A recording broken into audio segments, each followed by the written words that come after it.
শাড়িতে নারী কথাটা কিন্তু সত্যি। ড্রেস তো সবাই সব পরে, বলিউড মানে মেয়েরা এখন সব কিছুই পরে, নাইটিও পরে, চুড়িদারও পরে, আরও অন্যান্য ড্রেস যার যেটা রুচি সে সেটাই পরে।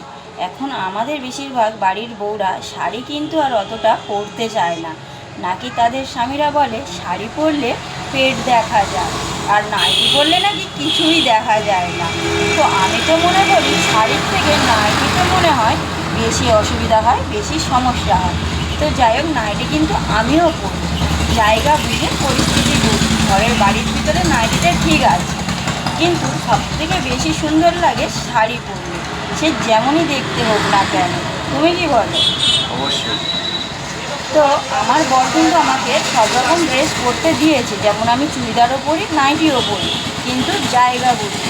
বলেনি যে তুমি কিছু পরো না, কারণ এখনকার দিনে যদি বারণ করে সমস্যা হতে পারে। তবে আমিও নিজে মনে করি যে সব কিছুই পরো, কিন্তু শাড়ি পরাটা ছেড়ো না, শাড়ি পরলে সত্যিই সুন্দর লাগে। দেখো, আমি কিন্তু এর আগেও ভিডিও দিয়েছি চুড়িদার পরে, নাইটি পরে, তার থেকে যেন মনে হয় শাড়ি পরে, যেমনই শাড়ি হোক না কেন, বাড়িতে পরা ছাপা শাড়ি হোক আর যাই হোক, এমনকি ছেঁড়া শাড়ি হলেও যদি তুমি সুন্দরভাবে পরো না, তোমাকে সত্যি সুন্দর লাগবে। তাই শাড়িতে নারী।